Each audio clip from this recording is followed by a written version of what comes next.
Hey y'all, welcome back to another episode of the Late Night Vision Show. This is episode 214, and we are excited to bring you this episode. Thank you for joining us. If this is your first time listening, you can check out all of our past episodes on the latenightvision.show.com. You can also find all of our stuff, all of our content, everything else. We've got our YouTube channel that you may be watching on right now. If you're listening on audio only versions, in your car, we appreciate it. If you're making your spouse suffer along on a long road trip like many of you do, we feel sorry for the person that listening that would rather be listening to their true crime stories. But again, thank you for joining us. With all that being said, the co-host and owner of Outdoor Legacy, Mr. Jason Robertson. Good afternoon, good morning, good evening, whatever time it is outside right now. I haven't seen the daylight in a while. You know, it's funny you talk about people listening to this. I have guys that'll tell me like, yeah, man, I'll get on the tractor and, listen to y'all, or I'll be out, mowing the yard, put in my headphones, or maybe, doing a late night drive. And I'm like, guys, listen, you should not listen to us on late night drives or operating heavy machinery, because we will put you to sleep. So Absolutely. It is not advised to be doing that. No. We are glad to be back for another show. I tell you what, this is a Pulsar show, and I know there's a lot of Pulsar stuff that was announced in January at the SHOT Show in Vegas when Hans and I were out there, and we were excited to announce and reveal some of this stuff, but it's been kind of crickets since then. They've been trying to bring this stuff to production, and some of it is slowly starting to trickle in now, and it's actually getting better. So today we're actually going to talk about two new units. They're going to be the Axion 2 XQ35 monoculars. So we're going to talk about those. Also, another unit that was announced was the Axion XM30F. F as in Frank. There's a lot of Axion XM30s, but it's the XM30F. That's the latest model. That's kind of their base model for the Axions. It's replacing the older Key models, right. The Key versions, and the XM30F comes in at $14.99.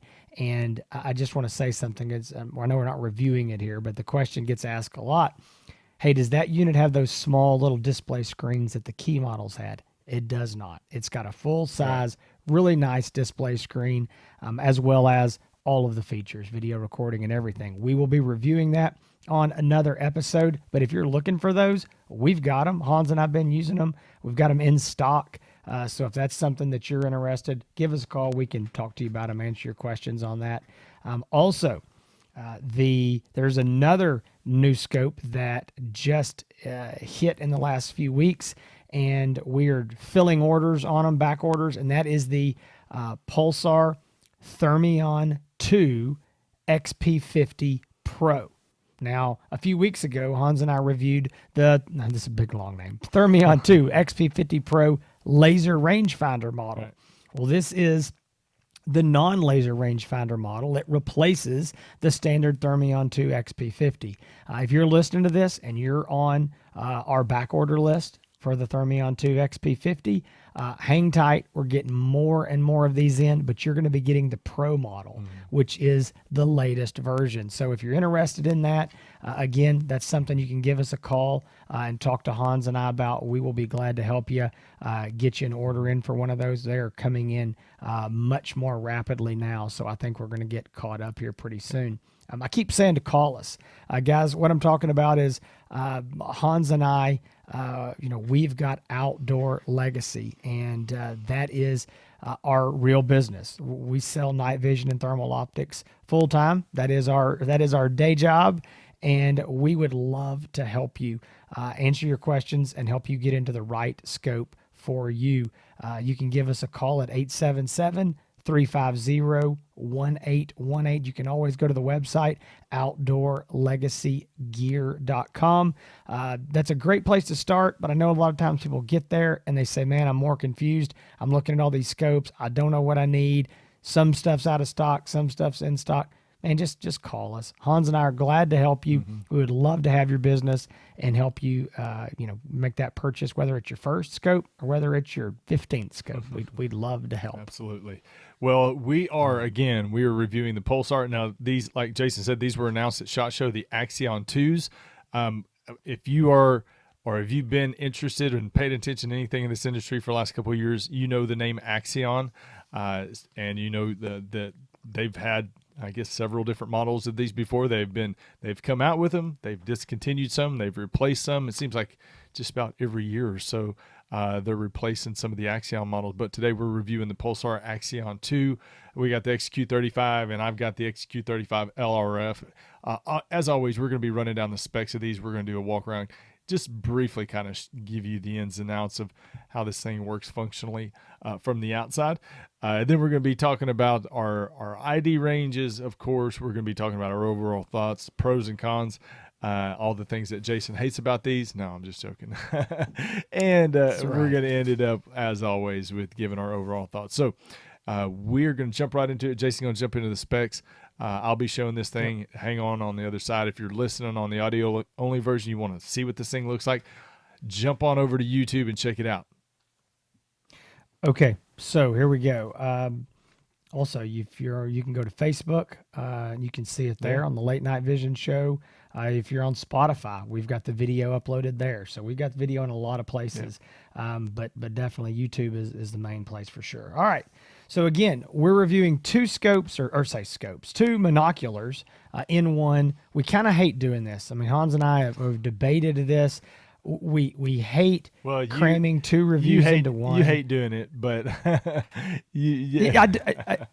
I do, but there's a reason we're doing it. One, there's so much stuff to review. There's so much stuff coming out, and if we just do one of them and we wait to do, say, the laser rangefinder model, I mean, it could be weeks. So it's like, we know people are asking about them. They want them. We're going to review them all in one. The units are, the same unit. One just has the laser rangefinder and one doesn't. So we'll be talking about both of those. So again, Axion 2, XQ35, and the XQ35 LRF laser rangefinder. So I'm going to go over some specs and info here because, again, they are mostly the same, and I'll talk about where they're different. The XQ35, the standard version, is $1,999, coming in right there about $2,000. The laser rangefinder model is $2,499. So everything else here I'm going to talk about, they're going to be the same. They're 384 by 288 thermal sensor resolution, a 50 hertz refresh rate, a NETD rating of less than 40 millikelvins. They've got a 17 micron pixel pitch, so they're 384, 17 micron. They have an AMOLED display. It's 640 by, I think this is a mistake. It may not be. It says 640 by 400 on these specs. It's normally 640 by 480. Yeah. I bet that's what it is. Again, that's the display screen, not the not the sensor. Not the sensor. It's a 384, as I said. But display 640. It does have internal video recording with audio. It can also take still images. It has Wi-Fi for streaming to the Stream Vision 2 app. That way you can watch your videos, play your videos back. You can, again, stream if you got somebody sitting there with you. It has got a 56-foot. You know what I didn't even talk about? Before I even get to that, I just realized I didn't mention the magnification. I got this scratched up here. They're a 2-power base magnification. So I like that. I'm excited. One of the tendencies of Pulsar with the Axions is to make them really high magnification. They've started out when the Axion line first came out several years ago of being really, really high magnification, but they've kind of inched that down. These are a 2-power, and we definitely like that. I want to mention something here because there's a lot of people that talk about, not just with Pulsar, but why are these companies making these optics that are so high magnification, like some of the previous Axions, or so low magnification? I think it's good to understand that we here in the United States are not the only one and not their only customer. They are making That's these right. for the global market, and hunting styles in Europe, I'm going to tell you right now, are a lot different than they are here. Mm, There's things over there that are popular that people don't want to even sniff at over here as far as with these optics. that's true. Higher magnification stuff popular over there. They're hunting a lot of places are hunting very small game animals. Higher magnification Hmm. helps. So it's not that they're trying to do a one size fits all here, but it's difficult. I get it. A global market trying to make everything that's gonna get everybody excited and want to buy. But yes, you and I, when we found out that these two are coming out and hitting the market at 2 power, we're like, bingo, that's it. That's right where we want it to be, right in the sweet spot for a monocular. 100% agree. I mean, that was a great point, Hans. I'm glad you brought it up. It is something that we forget. And I'm guilty of it, but we say, this is what we want. Why did we not get it? Yeah. We're like a kid standing there, Right. stomping our feet. And in reality, and I know as Americans, and look, as a Texan, Yeah, I'm exactly. especially guilty of the world revolves around us. The world, we find out dealing with these, global companies. Again, Pulsar's European. The world does not revolve around us, and they do it. As you said, they have a global market. They have a lot of Mm-hmm. customers outside of the United States that they need to appease as well. And so it's got to be difficult. And you're right, man. They different parts of the world, Yeah, they like very different things absolutely. than what we Absolutely. like here. Yeah. So that's a great point. I'm glad you brought that up. So again, they are a 2 power. They have digital zoom, go up to 8 power, a 56-foot wide horizontal field of view at 100 yards. That's a nice field of view. Let's see, official detection range of a human-sized target standing up is 1,300 meters. I didn't convert that over to yards for y'all. Again, it shows that this is from Europe. They use the APS 5 battery pack system. This is a removable, rechargeable Pulsar battery pack. I'm trying to get this thing held up It's here so you tight. can Let's just see say it. it. It is And tight. yeah, it goes in there really good. There it is, locks Yeah. in. So that's nice. We'll show a little bit more about that here in a minute. Battery life, the official specs say 11 hours. I think that's, while it's maybe possible, I think that I'm more comfortable lowering that a little bit and saying realistically in that 7 to 9 hours, you may get 11. Okay. There's also some variation between one battery to the next. One may get a little longer than the other. You're also depends on your temperatures that you're using it in. Are you recording a lot of video? Are you streaming Wi-Fi? All those things are going to use more. Turning it off and on. Again, I'm not telling y'all not to do those things. We're talking about long Right. battery life here. This sounds really good. Okay, this is way better battery life than we've seen in the previous Axions. But I think 11 hours is a perfect world. I don't think you're going to get quite that. It does have a USB port where you can charge the unit, but you could also run it off of a USB battery pack if you needed to for some reason. Moving along, it is rated for down to negative 13 degrees Fahrenheit. And then when it comes to the size, the non LRF version is about 6 inches by 2 inches wide by 3 inches tall. And the LRF version is about 6 inches long, 3 inches wide because of the LRF on the side of it there, and 3 inches tall. The non LRF version weighs about 10 and a half ounces. That's really light. The LRF version weighs 12 ounces, so not much more. Again, that's both models. And as I mentioned before, I'll just say it again, the LRF model is $24.99. The regular non LRF model is $19.99. And one more thing I'll mention quickly, the XQ35. So that means that these have a 35 millimeter objective lens. The previous units had a 38 millimeter objective lens. And I know that our daytime, hunting, experts, when they hear that, they say, oh, wait a minute, we just went down. That's a negative. It's not necessarily the way that works in thermal optics. Pulsar has, through all, their hocus pocus technology, I don't understand it all, have found a way to basically not lose image quality by going to a 35 millimeter lens. So, and maybe even improve it. Yeah. So that's that. Hans, I don't know if I left something out, but if you think of it, bring it up during your walk around. Yeah, and then we'll get right to ID ranges right after that. So this is the LRF model. Jason, you've got the regular one there, right? Too. We can show. Yep, I mean, it's pretty much the same, except this has the laser rangefinder on the side of it. So, the Axion design, very small, compact. It's got the very nice padded hand strap for your hand. You can walk around with it, not worry about dropping it, but very important to have. When you pick up a Pulsar optic, whether it's a monocular, whether it's a scope, you can just tell, Jason. You and I talk about it all the time. You can just tell it's built different. I mean, it just, the attention to detail, and when I talk about with customers, the attention to detail, the attention to quality, you can tell it's a European-made optic, very high quality in its craftsmanship. So you got the buttons on top. There's 4-button layout. Obviously, power. There's one in there for recording, magnification, getting into your main menu. Right here, I want to show on the LRF model.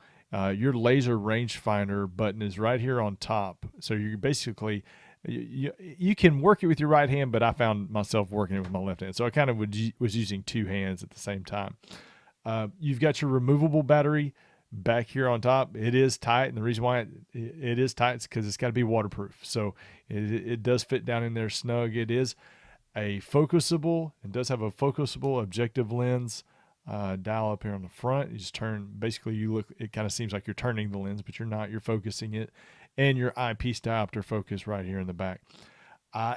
For the LRF model, with the scan, there's 2 different modes you can do. Just a single point range, and then it goes away, or you can do continuous scan.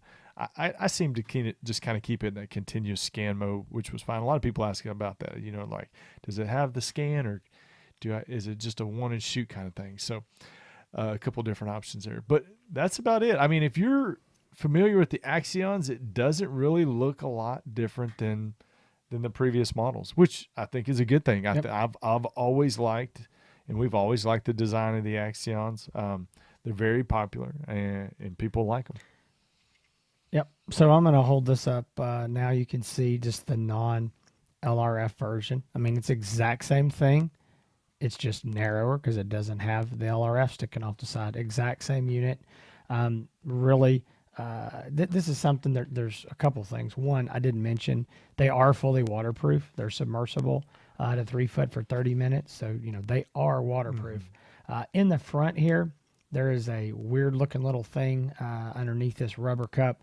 There is a kind of an odd little part that comes with it that makes this converts down. It's got a little right angle thing on it for a tripod jack. So if you ever want to mount a tripod, some people will look at the bottom and go, hey, there's no jack in there. Well, there's a part in the box that you just screw into this, and it you have a tripod jack.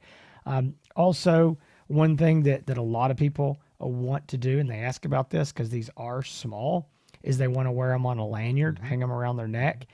You can do that. There's a couple different ways. I think the easiest, quickest way is just to put your lanyard through this padded hand strap, because most people want to leave the hand strap on there. If you don't want to do that, if for some reason, you can go in here and there's, I don't know, you can't really see this on the video well, but there's a little place there where this strap goes through. If you can fish through something through there, that's fine. But I mean, I tell people, look, worst case, tie it off or clip it onto this. This isn't going anywhere. So that is an option. But again, I just wanted to show this. I tell you what I want to do. I want to kind of go into some of the things we like and maybe, would like to change. Well, I'll tell you what, let's go ahead and I'll talk about the negative first, and let's talk about the positive, last. First of all, it is a great unit. We really like both these models. I mean, again, Hans said it, the design, the size, the weight, all that. But if there's one thing that I would change, I think there's 2 things I would change if it was me. on this model, this XQ35 specifically, compared to some of the previous models, Pulsar is increasing, and the image quality in a way. They're I don't know the technical term. I want to call it souping it up. That's what we call it down here in the South, souping it up. And what's happening is I'm finding that the animals look really hot. They stand out. They're very bright. Okay, so that's a good thing. But I'm also noticing, and I'll say this, at closer distances, when I'm looking at, whether it's hogs, deer, coyotes, cows, horses, you get more of that detail in the animal. Instead of it just being a white blob, when they're up close, I get more of that. I can't, if you've seen the videos or you've used thermal, you know what I'm talking about. Animals are up close, you see more detail of them. But what I'm finding is when the animals are a good ways out there, 150, 200 yards or further, the animal is so hot that it's almost glowing. I'm doing a terrible job explaining this, but it's almost like the animal's too hot. It's too bright, just a little bit. And I don't know, when I really try to look at that animal closer, I just feel like it's just a bit too, again, I'm going to use the Southern term, souped up. It's just a touch over what I would prefer. I just noticed that compared to the previous, Axion models. I also think that I know in really, perfect conditions, good conditions, it's really good. But I noticed in poor conditions, the unit still is fine. It actually does better than a lot of the older models did in more humid, wet conditions. The animal looks better, but I'm finding you're losing a lot of the detail in the background and the grass and the foreground, the trees and the limbs. So again, I know that sounds really bad, especially if you haven't seen it. It's not. Right. It's not for the price. They fall right in line with the competition. They're better than some of the competition. They're probably dead equal with some of the other competition. So Hans and I have used this a lot, next to the competitors. And man, I mean, there's nothing wrong with it. I just did want to mention again that they're working on these algorithms and the way that the image looks. And I just think it's a little bit different than what we're used to, but it's still very good. Now, since I've said that, what I don't like, I want to talk about a couple quick things I like, and I'll let Hans kind of, chime in here. But a couple big things. I make this comment every time, and Hans knows what I'm going to say. The padded hand strap. Man, it's nice. I mean, it is so nice to have that in your hand. And just, if you're watching this, I can just palm this. I can loosely walk. I don't have to hold it. It's just hanging on my hand. And if you're doing this for hours at a time, that becomes really, really nice. I do like the fact it's small enough that, it's probably too big for me. I'm a small guy to hang this around my neck, but a lot of guys do it, especially if you've got like a heavy coat. If it's winter, you don't notice it as much on your chest. I like that size. Now this is the Pulsar. This is what they do. It's this little rubber eye cup. Okay. Eye cup works really well. And what do you never want this thing dangling around like this. You see this, that is such a pain. And this is such a simple yet good idea. It's got a magnet in it. All right. There's got a piece of metal in it, and there's a magnet in here. One of these, the hand strap, and this one of them has a piece of metal, one has a magnet. That thing will stay right there, clipped onto that magnetically till the cows come home. And I mean, when you're ready to put it back, you just take it off. That is nice. You're not going to rip it off. You're not going to have it dangling when it's, hanging there. Again, small thing, but it's the more you use it, the more you realize that it's really well thought out. Obviously, removable battery. We've already talked about it, the APS-5 battery. Spare batteries for these, if you want to buy an extra one, they're $79. Okay, that's an affordable battery for the kind of battery life that you're getting out of these. Really do like that. Hey, I tell you what, Hans, I'm going to mention one more thing here that's a negative I just thought of. No, you can't go back. There's no going back. Yeah, I got to go back. I don't know what's going on here, but we've had 2 or 3 phone calls from customers that have bought these. On the manual, on the picture, there is a picture of a dual APS battery charger. Yeah. Okay, so Yeah. there is not a battery charger in the box with these. Right. You do not need the battery charger to charge these. All you have to do is, plug in the USB cable, which is provided, with a wall charger, which is provided. Plug it in to this little bitty port right there under this little rubber cap, and charge the battery. It will work. There's no problem with that. The APS dual chargers are sold separately. To be honest, I can't get them right now. I mean, I don't know when you're watching this. This is a late. Well, I guess it's early June, late May, early June of 2022. I'm sure we'll have them in stock eventually. But I just wanted to mention that they're not point. included, and people see it on the package or on the manual, and they're like, "Hey, mine didn't come with it." It's like, they're not coming with it. I don't know why, but they're not in there. So just FYI on that. But I will say this. The price dropped on these from the predecessor.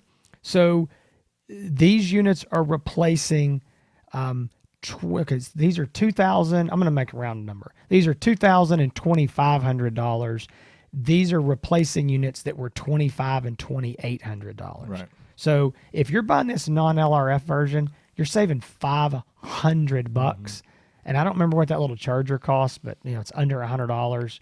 And if you're buying the LRF version, you're saving $300. So if the charger was what had to get thrown out, I'm with Yeah, it. exactly. I'm okay, because you can still charge it. Most of the time, I don't use them anyway. Yeah. I take my unit, I lay it on the counter, I plug it in. I mean, I'll just tell you the truth.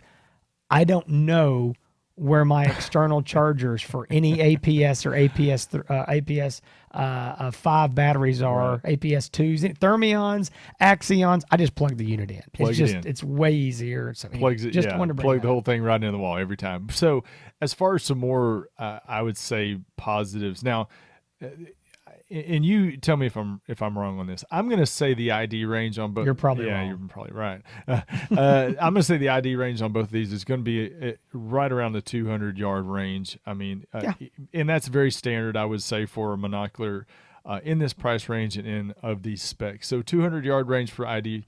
That's a conservative, realistic. I think there's good conditions. You're going to get out there in short grass on a big field, and you're going to see a hog at 250, maybe further. I know exactly what it is. I think a deer with his head raised up out there. I think a realistic conservative is a couple hundred yards. I agree with you. So if from the standpoint of the laser rangefinder model and the positives, I was able to ID targets at 600 yards. Now I will say this, and hang on.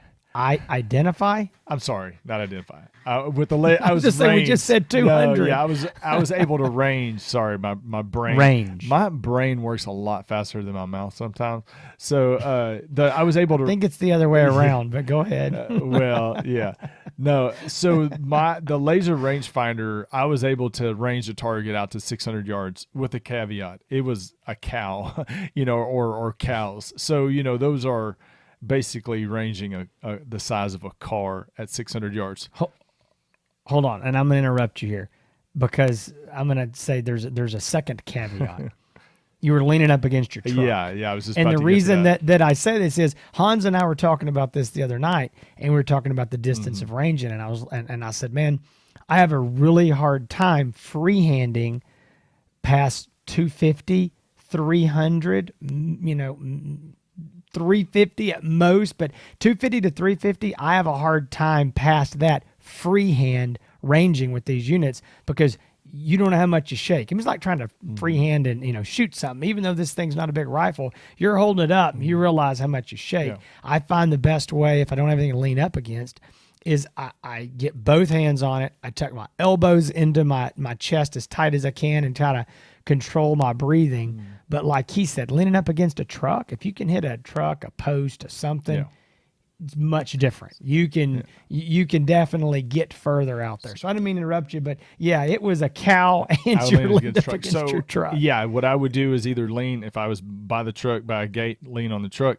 or if I was out in the field, lean on the tripod, just kind of some place to steady yourself on it. So, if you're trying to range a smaller animal, you may find that. Now, the reason why I say 600 yards on a cow is because that's really the furthest stretches that we have out here. It could be on something that big. It might be a little bit more, but I Oh would yeah. say on a small animal like a coyote, it's going to be under 600 yards. There's no doubt Oh about yeah, I that. agree. But still, good enough. Nobody's going to be shooting. I don't think as great of the shooters No. are that listen to the show. I don't think anybody's going to be out there shooting 600 yards at night. No. But yeah. No, and I want to interrupt one more time. I Oh want to my say goodness. one more thing. Now, yeah, no. Hey, this is important. This limitation that you're talking about on ranging is not a limitation of the laser rangefinder. It's a limitation of your ability to hold it Yeah. steady. The laser rangefinder is fully capable at these yardages. I just want to be clear. It's not the unit. Well, It's you. If you know, I want to talk about something else because we've talked about this in the past on using a laser rangefinder. A laser rangefinder, in a lot of cases, isn't just for getting a specific ID, or I keep saying the specific range of an animal as it's running in. What I use rangefinders for is ranging reference points, a tree, a whatever, a barn, a fence post, ranging that on a property before I have to deal with it, because I don't have to mess with that when an animal comes in. But if I range a tree and say, okay, when that coyote runs by that tree, I know he's 300 yards away. So that's really, in using this, I mean, it's a tool that you can use for a lot of pre-hunt setup, going out on properties. Now, there are a lot of you that are in whatever states and you can't see a tree for a mile in all directions. Well, I'm just going to tell you, you're out of luck. You're just going to have to deal with ranging the animals as they come in. But for most of y'all out there that hunt in areas where there are reference points that you can range, use this as a tool to help you set up on a property before you get into the heat of the moment and have to get an ID range. So I want to throw that out there as well. As far as other positives, again, it's a Pulsar product. I talked about it earlier. European-made optic. It's good quality. Pulsar is known for their customer service. Comes with a 3-year warranty. There's a reason why they are one of the most popular in the country, and it's because of the quality of the product that they continue to put out. They are, like Jason said, the price is somewhat dropped from the previous models, and there's not been a drop in the quality of the product at all. So, right now, if you, especially from the standpoint of a laser rangefinder, if you are wanting a monocular with a rangefinder on it, this might be one of the best deals on the market going right now in May 2022. So there's a lot of positives for this, and I know that they've already we've already been selling quite a few of them. So Hans is talking, he is focusing on the LRF model. That's the one he has in his hand to make it easy. I've got the non-LRF. I personally, don't normally need the LRF. Like, I always say, if I'm hunting my own fields, I've already ranged things. I know how far things are. If I'm hunting with Hans, he knows most his fields, how far things are. So our conditions, we don't necessarily always need one. But I like both models a lot. I agree with Hans. I think it's a fantastic deal at the price for that. I'm going to say one thing, and at the risk of just beating this dead horse about the quality of these units, and I'm going to say this, and Hans, I know you're going to agree with me, but this is a big statement I'm about to make. There is not another handheld monocular. Okay, first of all, the Helions that Pulsar makes, that's their high-end units. Those are same quality. Besides their own, Helions, there's not another thermal monocular on the market that is built any nicer, or even, in my opinion, as nice as this. There's some that are close, okay? But this thing, I mean, the more I hold this, the more I'm just sitting here talking, I'm just like, this is a nice piece of equipment. I mean, everything about it. This is some sort of I don't know what. I don't know if it's aluminum, some sort of a metal housing. This is not plastic. Right. This is a nice unit. Down here on the bottom, where your thumb rests, this is some sort of a rubberized, textured material that's really easy on your. I mean, this, guys, I feel like I'm just really beating this. And if you own a Pulsar, you know exactly what I'm talking about. I mean, you know. If you don't, when you handle this, you're going to go, wow, I'm getting my money's worth here. This is a very good optic. And, so kind of moving into getting your money's worth, I think this is the kind of unit at both of these units at basically $2,000 and $2,500. You're hitting a price point. Obviously, if you want the laser rangefinder, there's not a lot of laser rangefinder options in handhelds, period. So you don't have 100 options to choose from, like you might a scope. So the competition is thin there, and the fact that Pulsar is getting these less expensive with each model is really nice. So I think that the value to the dollar there is really, really good.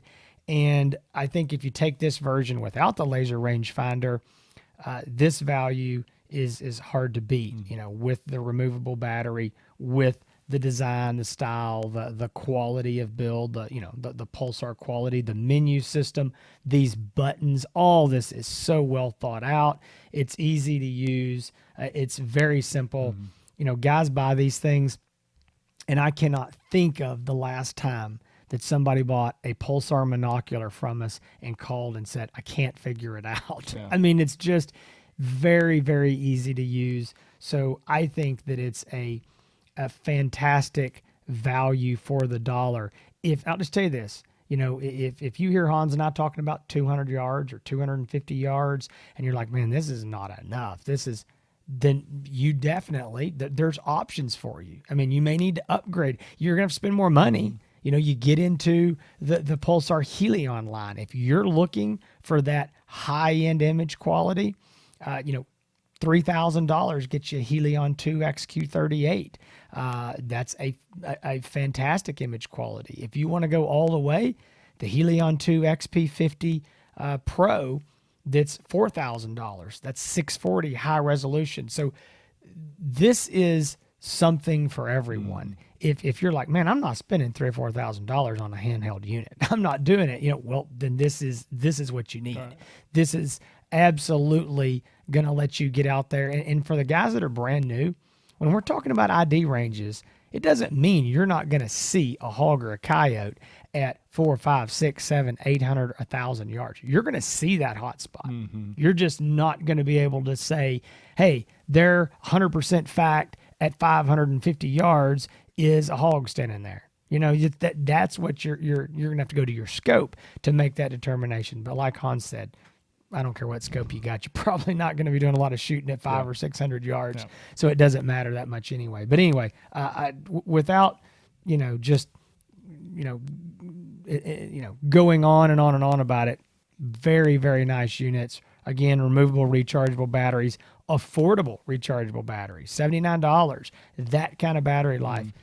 I don't have a lot negative to say at all about these units. So as far as who, and I'll speak again since I have the LRF, who the LRF unit's going to be good for, I honestly, it's like I said before, if you live in an area where there's not a lot of reference points, in an area where you feel like you are hunting new properties all the time, you don't have a chance to see them that often, if you're traveling around a lot, if knowing the exact yardage of what you're trying to take a shot at makes you a more confident shooter, like we always say, then by all means the LRF model of the Axion 2 might be the right fit for you. But I think that Jason, I do lots of coyote hunting and hog hunting. 2 power to me is perfect for everything. I like even coyote hunters up north in wide open areas. If you have a wide field of view, especially on your monocular, you're going to be able to cover more ground. You're not going to miss coyotes running in from beside you, as we all know that they do, or come up from behind you, and run towards the side. You're going to see more. You're going to notice more. And again, the goal with a monocular is to let you know that there's a potential target out there that you need to take a look at with your scope. So you don't necessarily always have to ID, and I don't always ID with my monocular. But, a 2 power to me, really for whatever you're doing is perfect. 2 to 2.5 power is really, like I said before, the sweet spot. So again, the LRF model, under those, if you're find yourself, in that application and needing it for that circumstance, then that's something you might want to take a harder look at. Yeah, and I think that I think I basically already said it in a big, long, roundabout way, but who this model without the laser rangefinder's for, it's for the guy who's not wanting to break the bank. Okay, I think they can be a hog or a coyote hunter. I'm going to tell you something we have not mentioned them on this show. Deer hunters, this is for you. This is small enough to wear around your neck as a lanyard, sitting in the deer stand, walking in and out. Don't want to bump deer off your feeder or food plot or whatever going in. This is what you want. You want the wide field of view, the low magnification. If you're walking maybe in the woods, down a log road, brush, a trail, or again, you're in a small opening, a food plot, or even on a great big field, this is what I would take. I mean, I used to do a lot of hunting in northwest Oklahoma, and, we can see miles up there. This is the kind of unit I would take. Right. I want that low magnification, wide field of view. Like Han said, I'm trying to locate an animal. I'm not trying to shoot it. I'm not trying to always determine exactly what it is. It's like, boom, there's something there. And I'm going to say this, and there's some people that will go, oh my gosh, I would trade this unit for a better image quality 3.5 or 4 power unit. I would rather have less image quality with the lower magnification, wider field of view in I don't care what I'm doing, because there may be some exceptions to that rule, but for me, because I want quick detection. Right. Detection's what it's about. And so anyway, hog or coyote hunter or deer hunter, I think this model is great. I think the laser rangefinder, there's some guys that are like, you know what? It's $500 and that's money. Not at all, saying it's not, but some guys are like, hey, for $500, I'm gonna just go ahead and buy it. I'm gonna have it because we've already looked here. It weighs an an ounce and a half more, 2 ounces more. The battery life's still good. The size is almost no different, and some guys are like, hey, I can afford that. Why not have it? That might be helpful for a lot of things, whether I'm deer hunting. Now if I'm deer hunting, I can have one laser rangefinder. Right.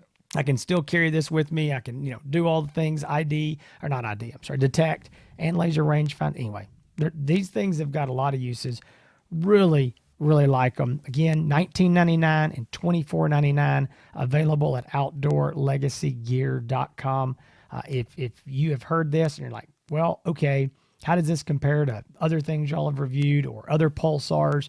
Just call us. 877-350-1818. Hans and I are, more than glad to talk to you, help you figure out which one of these is right for you. And then between us and the ladies in our office, Michaela and Angela, we can get you fixed up, get your order in, get it shipped out to you.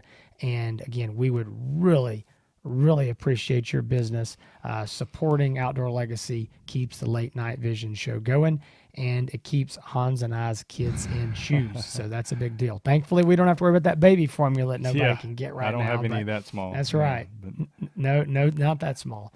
So guys, we hope you enjoyed this review. Hope it's helpful. I've told you how to get a hold of us. You're already here at the Late Night Vision show, whether you're on a podcast app or Spotify or Google Play or Apple Podcast, again, wherever you're at, YouTube, please like, subscribe. That really helps us. Leave a comment. We appreciate your comments. We try to reply to as many as possible.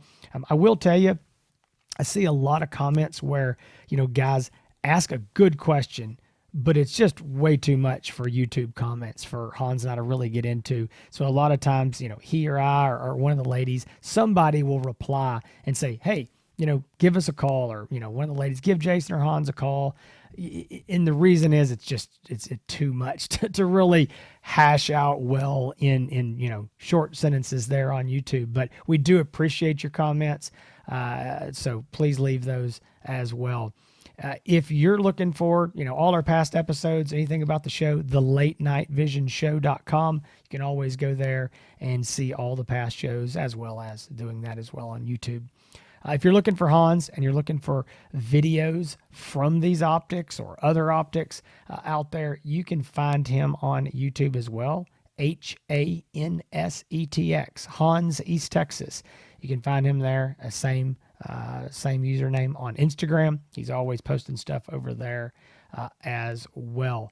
Folks, we really, really appreciate you watching this review, and we plan to be back next week doing some more. Yep. So again, we will be back soon. Episode 215 is going to be coming up right after this one. So y'all stay tuned.